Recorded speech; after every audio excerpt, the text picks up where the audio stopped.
Okay, so we are at our final section called I Don't Know How I Feel About This. And this one's an interesting one. It's sort of I don't look, I don't know how I feel about this because I don't know what's wrong with me. So I watch a lot of true crime. I'm very interested in, I won't say like I love true crime. Because that feels weird. I don't love crime. I love learning about how to stay prepared when crime can occur. And look, I think a lot of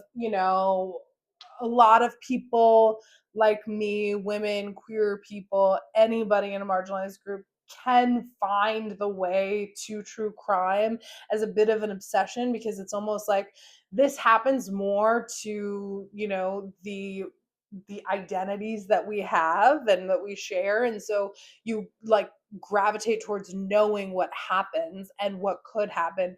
Not to get too fucking deep about it, but like it's a scary world out there and I want to know what I'm in for. And I really hope I'm not in for any of that. I hope no one's in for any of that, which leads me into this thing that like I feel kind of crazy about.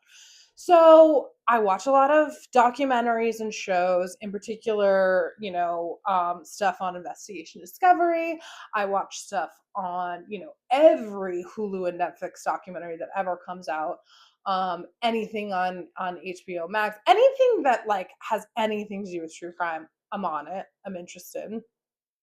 And in particular, there's this one show, Forensic Files. Y'all know it if you are a person who watches true crime stuff. And Forensic Files is a very specific show. Like the formula for each episode is always the same. You start with a crime and you're sort of peeling back the layers to figure out what happened.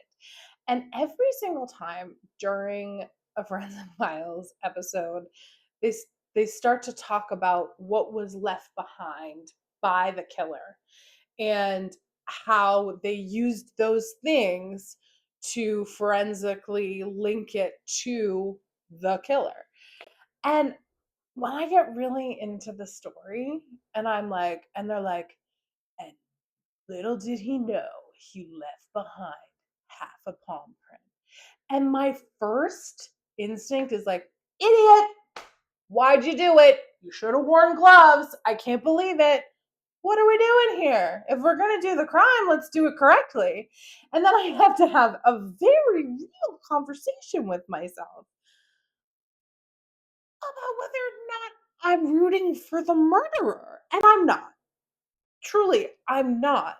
But why is my first instinct to be like, baby, I got a laundry list of mistakes and they start here. And I'm like going down a list of what I would do if I was in that situation, which by the way, I never would be.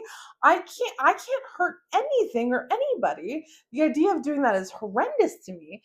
So why am I so prepared to have like a very real come to Jesus moment with the person who killed someone and be like, look, if we're doing this again, here's a list of everywhere you went wrong. You didn't wear gloves.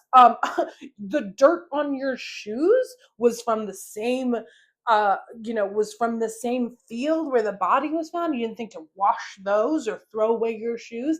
And by the way, if you turn off your cell phone for a 12-hour period in the year of our Lord 2025, or even like I would say like from like 27 on to today, 27, 2007 on to today, if you turn off your phone for a 12-hour period, red flag, the cops are absolutely going to look at you as a suspect. And by the way, here I am continuing to go down this road where I'm helping murderers. I don't want to do that. So I want justice for the victims. I don't want anyone to be hurt or murdered. So I don't know how I feel about this because my brain can't stop. Do other people do this? Or am I broken in a unique way? Let me know. I feel good about this.